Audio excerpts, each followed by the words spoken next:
বিসমিল্লাহির রহমানির রহিম। সম্মানিত বিনিয়োগকারী ভাই বোনেরা, আসসালামু আলাইকুম। শুভ অপরাহ্ন। আজ 13ই মার্চ, রোজ বৃহস্পতিবার। আজকের ইন্ডেক্স পর্যালোচনা এবং আপনাদের অনুরোধের স্টক নিয়ে হাজির হয়েছি। আশা করি আপনারা সকলেই শারীরিকভাবে সুস্থ আছেন এবং ভালো আছেন।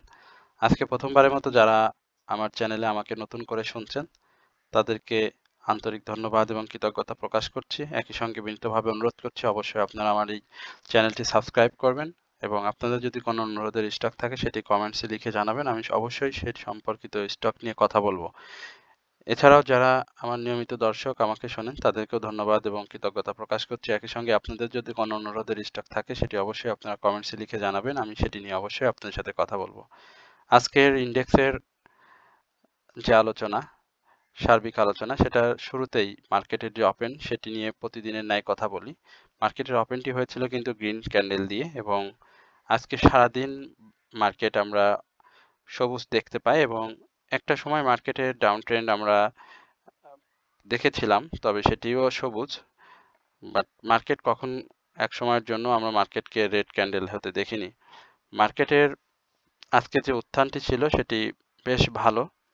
একসময় মার্কেট 5231 পয়েন্টে হাই ক্রিয়েট করে এবং সেই হাইটি আজকের যে ক্লোজিং অর্থাৎ 5225, আমরা 5217 উপরে মার্কেটটাকে ক্লোজ প্রত্যাশা করেছিলাম, কারণ মার্কেট একসময় আপনারা জানেন যে ডাউন ট্রেন্ডে চলে এসেছিল।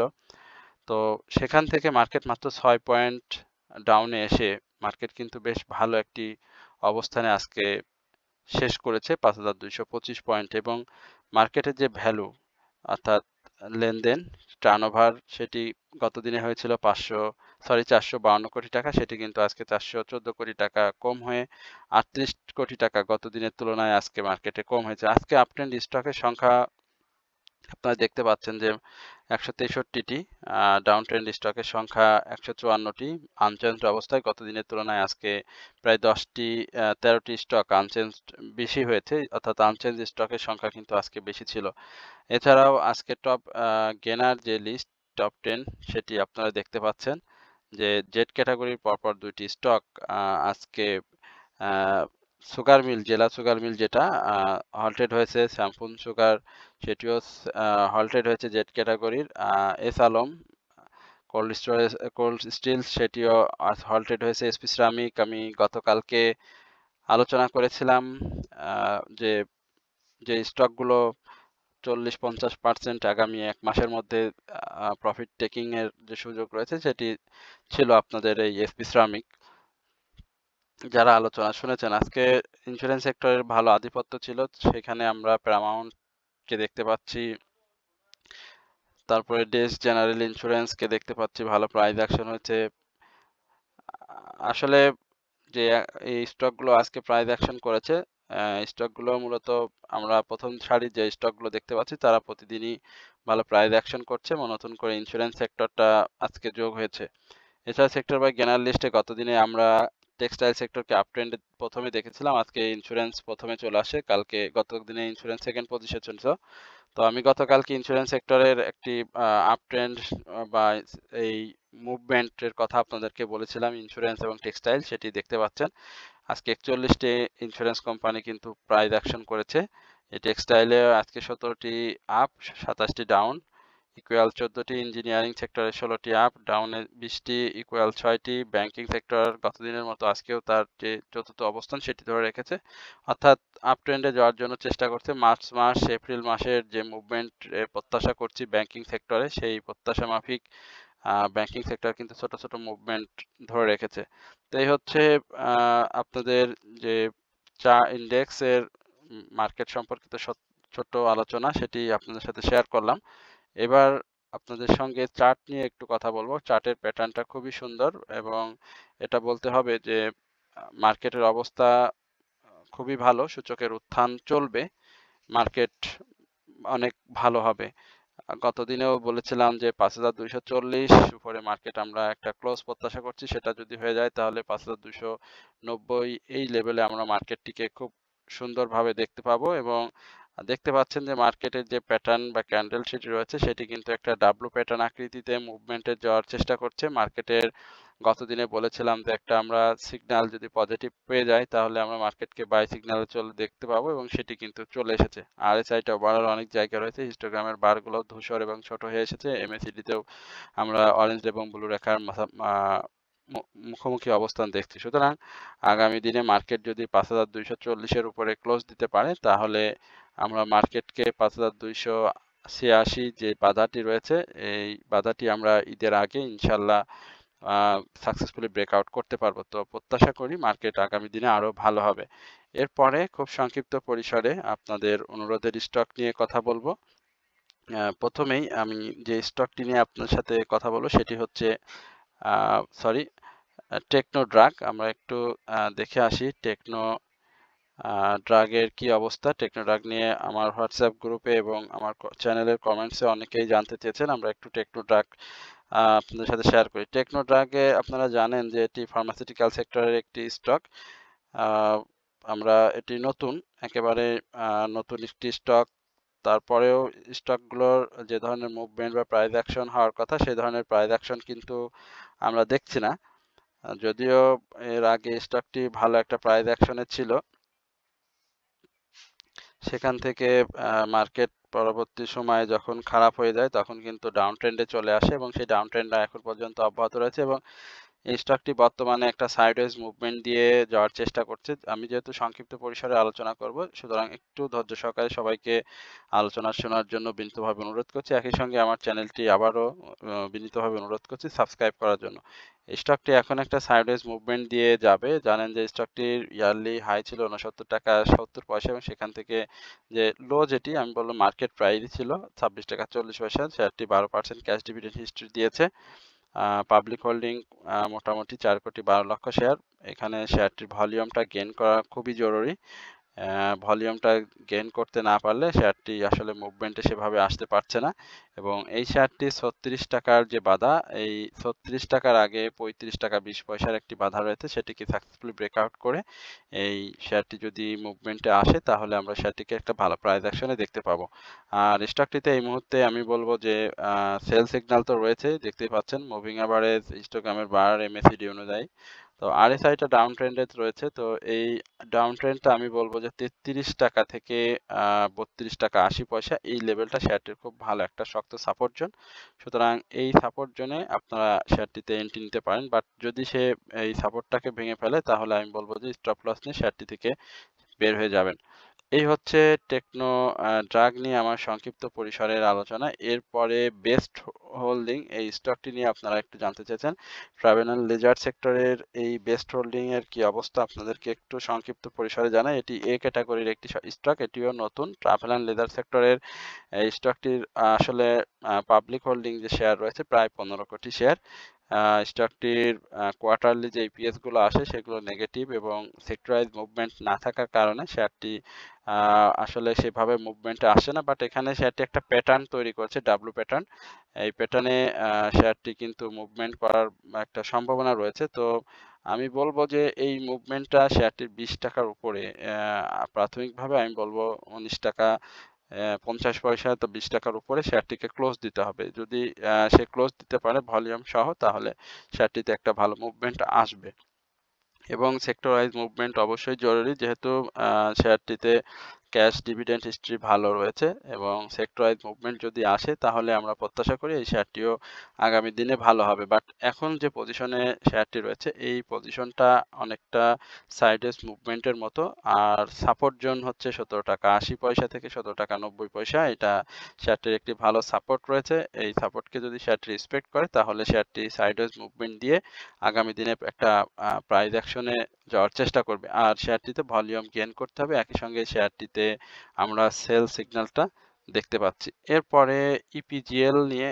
আপনাদের অনুরোধের স্টক ইপিজিএল, এই স্টকটি নিয়ে কথা বলার জন্য বলেছিলেন। আমরা একটু ইপিজিএল এর কি অবস্থা সেটা আপনাদের সঙ্গে শেয়ার করি। ইপিজিএল আপনারা জানেন যে অনেক ডাউন ট্রেন্ডের একটি স্টক ছিল, সেই স্টকটি ভালো প্রাইস অ্যাকশন করে এখন একটা কারেকশন জোনের মধ্যে রয়েছে। শেয়ারটির আরএসআইটা ডাউন ট্রেন্ডে আসার একটা ইঙ্গিত দিচ্ছে। আমি বলবো যে এইখানে অনেক কিছুই হতে পারে, যেহেতু শেয়ারটি এর আগে যে ধরনের গেম হয়ে গিয়েছে ফুয়েল অ্যান্ড পাওয়ার সেক্টরে, এই স্টকটিতে সেই গেমটা যদি অব্যাহত থাকে তাহলে এখানে ক্যান্ডেলস্টিক প্যাটার্নটা সেভাবে কাজ করবে না, এখানে গেমলিংটা কাজ করবে। সুতরাং আমি বলবো যে আপনারা এখানে স্টকটিতে এন্ট্রি নেওয়ার থেকে স্টকটি অবজার্ভ করেন। স্টকটি আমার কাছে যেটি মনে হয় যে 20 টাকা 80 পয়সা থেকে 19 টাকা 19 টাকা 40 পয়সা এই লেভেলে আসার একটা জোর সম্ভাবনা রয়েছে। এক্ষেত্রে হয়তো দু একটি মুভমেন্ট দেখতে পারবেন ক্যান্ডেলের। তো সেই মুভমেন্ট দেখে শেয়ারটি বাই না এন্ট্রিতে না গিয়ে আমি মনে করি যে এই 19 টাকা এই লেভেলে বা 20 টাকা যেটি বললাম যে 20 টাকা এই লেভেলে যদি স্টকটি আসে সেক্ষেত্রে শেয়ারটিতে এন্ট্রি নিলে প্রফিট টেকিং জোনটা আপনার জন্য ইজি হয়ে যাবে। আর শেয়ারটি আবারও যদি মুভমেন্টে যেতে হয় সেক্ষেত্রে অবশ্যই তার যে হাই রয়েছে রিসেন্ট 25 টাকা 40 পয়সা, এই হাইটিকে সাকসেসফুলি ব্রেকআউট করতে হবে। আর শেয়ারটিতে এই মুহূর্তে বাই সিগন্যাল না সেল সিগন্যালে অবস্থান করছে। হিস্টোগ্রামের সরি মুভিং অ্যাভারেজ অনুযায়ী শেয়ারটিতে আমরা বাই সিগন্যাল দেখলেও হিস্টোগ্রামের বার এবং এমএসিডিতে শেয়ারটি সেল সিগন্যাল রয়েছে। এরপরে আপনাদের আরো বেশ কিছু অনুরোধের স্টক রয়েছে, তার মধ্যে আরেকটি স্টক হচ্ছে সাবকো স্পিনিং। আমরা একটু সাবকো স্পিনিং নিয়ে আপনার সাথে কথা বলি। সাবকো স্পিনিং এর মুভমেন্টটা কেন থেমে গেল এটা নিয়ে জানতে চাচ্ছেন। আসলে সাবকো তো জেড ক্যাটাগরির একটি স্টক, আপনারা নিজেরাই সমাজ থেকে এটি ভালো জানেন। এটির পাবলিক হোল্ডিং শেয়ার সংখ্যা খুবই কম, 1,93,00,000 শেয়ার রয়েছে। স্টকটি অনেক দিন যাবত দীর্ঘদিন যাবত একটি জায়গায় সাইডওয়েজ মুভমেন্টে ছিল, ভালো প্রাইস অ্যাকশন হয়নি। 9 টাকা 30 পয়সা থেকে শেয়ারটি 14 টাকা 30 পয়সা আমরা দেখতে পাচ্ছি যে সে হাই ক্রিয়েট করেছিল। এখানে শেয়ারটি যে ধরনের মুভমেন্টে গিয়েছিল দেখেন ডাউন ট্রেন্ডটা কিন্তু সেভাবে হয়নি। এখন এই যে সাইডওয়েজ মুভমেন্ট দিয়ে ডাউন ট্রেন্ডে আসার যে একটা পরিস্থিতি শেয়ারটি তৈরি করেছে, এটি কিন্তু আমার কাছে মনে হয় যে আরো দীর্ঘায়িত হবে। হ্যাঁ, এখানে আরো দীর্ঘায়িত হবে এবং সেটি যদি আমার যে প্রিডিকশন সেটি যদি ভুল না হয়ে থাকে তাহলে শেয়ারটি 11 টাকা থেকে 11 টাকা 70 পয়সা এই লেভেলে প্রাথমিকভাবে একটা ডাউন ট্রেন্ড শেয়ারটিতে আমরা দেখব, কারণ শেয়ারটিতে খুব শীঘ্রই আমরা একটা হিস্টোগ্রামের বারে এমএসিডিতে মুভিং অ্যাভারেজে আমরা কিন্তু দেখতে পাবো একটা সেল সিনারিও। তো সেই সেল সিনারিওতে শেয়ারটি কিন্তু ডাউন ট্রেন্ডে এসে এই 11 টাকা 70 পয়সা বা 11 টাকা এই লেভেলে এসে একটা সাইডওয়েজ মুভমেন্ট কিন্তু ধরতে পারে। তো সেই মুভমেন্টে দেখতে হবে যে আসলে সে তার ভলিউমটাকে ধরে রাখতে পারে কিনা। যদি ভলিউমটা ধরে রাখতে পারে তাহলে আমি বলবো যে শেয়ারটি আবারও তার যে সিগন্যাল সেটি যদি চেঞ্জ করে চেঞ্জ হওয়ার সাথে সাথে শেয়ারটি আপ ট্রেন্ডে যাওয়ার চেষ্টা করবে। তো এই হচ্ছে সাবকো স্পিনিং নিয়ে আমার সংক্ষিপ্ত পরিসর আলোচনা। এরপরে রবি নিয়ে আমাদের অনেক বেশি জিজ্ঞাসা। রবিতে আসলে রবির তো এই যে স্পট ডেট চলছে সেটি আপনারা জানেন যে টেলিকমিউনিকেশনের এই স্টকটির এবার সাধারণ বিনিয়োগকারীদের 15% ক্যাশ ডিভিডেন্ড দিয়েছে এবং ইনসাইডার ডাউন ট্রেন্ড ক্রিয়েট করে এখানে আজকে সে যে ক্যান্ডেলটি করেছে সেখানেও আমরা শেয়ারটিকে একটা ডাউন ট্রেন্ডের প্রত্যাশা করছি এবং সেই ডাউন ট্রেন্ডটা 27 টাকা 50 পয়সা এই লেভেলে প্রাথমিকভাবে শেয়ারটির আসার সম্ভাবনা রয়েছে। তো এই ডাউন ট্রেন্ডে আসলে আপনারা শেয়ারটিতে এন্ট্রি নেবেন 27 টাকা 50 পয়সা। এখন যে লেভেলে শেয়ারটি রয়েছে সেখানে শেয়ারটি এন্ট্রি নিলে আমি বলবো না যে প্রফিট টেক করা খুব কষ্ট হয়ে যাবে, তবে 27 টাকা 50 পয়সা এই লেভেলটা আমার কাছে মনে হয় শেয়ারটির জন্য একটা ভালো এন্ট্রি জোন হবে এবং সেই এন্ট্রি জোন যদিও শেয়ারটি সাপোর্ট না করে তাহলে কিন্তু শেয়ারটিকে আবারও ভাবতে হবে যে তার ডাউন ট্রেন্ড নতুন করে ক্রিয়েট হয় কিনা। যেহেতু শেয়ারটি ভালো ক্যাশ ডিভিডেন্ড হিস্ট্রি দিয়েছে বাট শেয়ারটির অ্যানুয়াল ইপিএসটাও কিন্তু ভালো রয়েছে। সুতরাং এই 16ই মার্চ শেয়ারটির যে রেকর্ড ডেট রয়েছে সেই রেকর্ড ডেট পরবর্তী সময়ে শেয়ারটি কি ধরনের আচরণ করে তার উপর ভিত্তি করে শেয়ারটিতে আপনারা এন্ট্রি নেবেন এবং সেই এন্ট্রি জোনটা যেটি বললাম যে 27 টাকার এই লেভেলে শেয়ারটি আসার একটা সম্ভাবনা রয়েছে 27 টাকা 50 পয়সা এবং সেটাকে যদি সে ভেঙে ফেলে যেহেতু ক্যাশ ডিভিডেন্ড হিস্ট্রিটা ভালো সেক্ষেত্রে আমি বলবো যে 25 টাকা এই লেভেলে শেয়ারটি আসার একটা সম্ভাবনা থাকবে। তো এই হচ্ছে রবি নিয়ে সংক্ষিপ্ত পরিসরে আলোচনা এবং রবির যে বিষয় সেটি দেখতে পাচ্ছেন যে রবিতে নতুন করে এখন পর্যন্ত রবিতে সেল সিগন্যালটা রয়েছে। এরপরে আপনাদের আরো বেশ কিছু অনুরোধের স্টক রয়েছে। তার মধ্যে কিছু ইন্স্যুরেন্স সেক্টর রয়েছে। আমরা একটু ইন্স্যুরেন্স সেক্টরে কর্ণফুলী নিয়ে একটু জানতে চাচ্ছেন। আমরা কর্ণফুলী ইন্স্যুরেন্স কি অবস্থাতে রয়েছে আমরা একটু দেখি। কর্ণফুলী আ বেশ ভালো আ করতেছে। এখন এই মুহূর্তে আমি বলব যে সেক্টর ওয়াইজ যে মুভমেন্টটি রয়েছে দেখতে পাচ্ছেন যে আজকে ৳১.১০ প্রাইস অ্যাকশন হয়েছে। আমরা যদি তার এই ডাউন ট্রেন্ডটা যদি ২৫শে ফেব্রুয়ারির দিকে দেখি যে আ তার ক্লোজ ছিল ৳২৮.৮০। দেখেন এই আ দীর্ঘ পথ চলায় শেয়ারটির যে ডাউন ট্রেন্ড হয়েছে অর্থাৎ ৳২৭.১০ এসে যখন সে নেমেছে আজকে দেখেন ২ দিনেই তার যে আপ ট্রেন্ড সেই আপ ট্রেন্ডে কিন্তু সে তার পূর্বের জায়গায় আজকে কিন্তু গিয়েছিল এবং হাইও ক্রিয়েট করেছিল ৳২৯.১০। সুতরাং ইন্স্যুরেন্স সেক্টরে যে ডাউন ট্রেন্ড সেটি খুব স্লোলি হয়ে থাকে এবং যখন আপ ট্রেন্ডটি হয় তখন কিন্তু সে খুব দ্রুতই সেই জায়গাটিতে শেয়ারটির অবস্থান নিয়ে যায়। শেয়ারটি আপ ট্রেন্ডে রয়েছে, আরএসআইটাও ভালো রয়েছে। এখানে ৳৩০ যে জোনটি রয়েছে আগামী দিনেও হয়তো আমরা ৳২৯.১০ যে হাই সেখানে টাচ করতে দেখব। শেয়ারটি যদি সেখানে টাচ করে শেয়ারটি ক্লোজ দিতে পারে তাহলে আবারও তার ৳৩০ র উপরে যাওয়ার একটা চান্স থাকবে। আর শেয়ারটিতে নতুন করে আমরা এখানে বাই সিগন্যাল দেখতে পাচ্ছি। তো যাদের কাছে রয়েছে তারা অবশ্যই বাই অ্যান্ড সেল এর মাধ্যমে শেয়ারটি থেকে প্রফিট টেক করবেন। এরপরে ক্রিস্টাল ইন্স্যুরেন্স আমরা একটু ক্রিস্টাল নিয়ে দেখি ক্রিস্টালের কি অবস্থা। ক্রিস্টাল নিয়েও আমি এর আগে আপনাদের সঙ্গে কথা বলেছিলাম এবং সেটি ছিল ১০ই মার্চ। আ আমরা যারা আমার চ্যানেলে নতুন তারা অবশ্যই এটি জানেন না। আর যারা আমাকে নিয়মিত শোনেন তারা অবশ্যই বিষয়টি জানেন। আমি আবারও বলছি যারা আমার চ্যানেলটি এখনো সাবস্ক্রাইব করেননি তারা অবশ্যই অনুগ্রহপূর্বক আমার চ্যানেলটি সাবস্ক্রাইব করবেন, কমেন্টস করবেন এবং আপনাদের অনুরোধে শেয়ার থাকলে সেটি অবশ্যই কমেন্টসে লিখে আমাকে জানাবেন। ক্রিস্টাল ইন্স্যুরেন্সের অবস্থা দেখতে পাচ্ছেন পরপর ৩ দিন খুব ভালো একটি অবস্থানে যেয়েছে এবং ভালো প্রাইস অ্যাকশন করেছে। শেয়ারটি ৳৫০ উপরে যদি ক্লোজ দিতে পারে ৳৫২.৫০ এই লেভেলে শেয়ারটি যাওয়ার একটা সম্ভাবনা রয়েছে। শেয়ারটির ভলিউমটা গেইন হচ্ছে। আরএসআই আপ ট্রেন্ডে রয়েছে। সে নতুন করে শেয়ারটিতে আমরা বাই সিগন্যাল দেখতে পাচ্ছি এবং সাপোর্ট জোন যেটি বলব সেটা এই ৳৪৬ থেকে ৳৪৫.৯০ এই লেভেলটাই শেয়ারটির এখন বর্তমানে সাপোর্ট জোন হিসাবে কাজ করবে এবং শেয়ারটি ডাব্লু প্যাটার্ন আকৃতিতে আরো মুভমেন্ট শক্তিশালী মুভমেন্ট নিয়ে আ প্রাইস অ্যাকশনের চেষ্টা করছে। শেয়ারটির ক্যাশ ডিভিডেন্ড হিস্টরি খুবই ভালো ১২% ক্যাশ দিয়েছে। একই সঙ্গে অ্যানুয়াল ইপিএসটাও ভালো এসেছে এবং বিশেষভাবে উল্লেখযোগ্য যে শেয়ারটি যদি সেক্টর ওয়াইজ মুভমেন্ট চলতে থাকে তাহলে শেয়ারটি আরো ভালো করবে। এরপরে আ আরো বেশ কিছু আ স্টক নিয়ে আপনাদের আলোচনা রয়েছে। আর্গন, ডেমিন টেক্সটাইল সেক্টরে এই স্টকটি নিয়ে একটু আলোচনা করব। এটিও কি অবস্থায় রয়েছে আমরা একটু দেখি। আর্গন ডেমিনের আমরা দেখতে পাচ্ছি যে শেয়ারটি সাইডওয়েজ মুভমেন্ট দিয়ে যাচ্ছে। আজকে আনচেঞ্জড অবস্থায় রয়েছে। ভলিউমটা পায়নি। পাবলিক হোল্ডিং বেশ ভালো ৪,৩০,০০,০০০ মতো শেয়ার রয়েছে। সুতরাং ভলিউমটা গেইন করতে হবে। সেকেন্ড কোয়ার্টার ইপিএস ভালো এসেছে। ক্যাশ ডিভিডেন্ড হিস্ট্রি ভালো।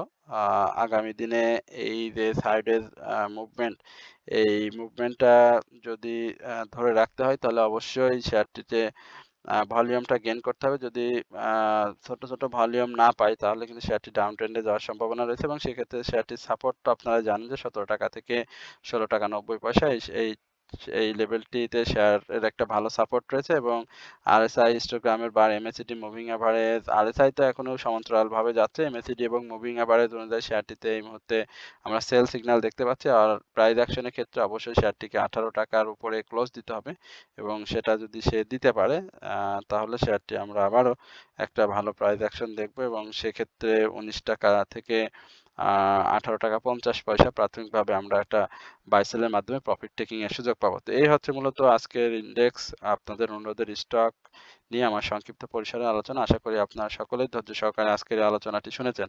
একই সঙ্গে আবারও আপনাদেরকে অনুরোধ করব যারা আমার চ্যানেলে নতুন অবশ্যই আমার চ্যানেলটি সাবস্ক্রাইব করবেন এবং আপনাদের যদি কোনো অনুরোধের স্টক থাকে সেটি অবশ্যই কমেন্টসে লিখে আমাকে জানাবেন। সকলে ভালো থাকবেন, সুস্থ থাকবেন এই প্রত্যাশায় আজকের আলোচনা এখানে শেষ করছি। আসসালামু আলাইকুম ওয়া রাহমাতুল্লাহি ওয়া বারাকাতুহু।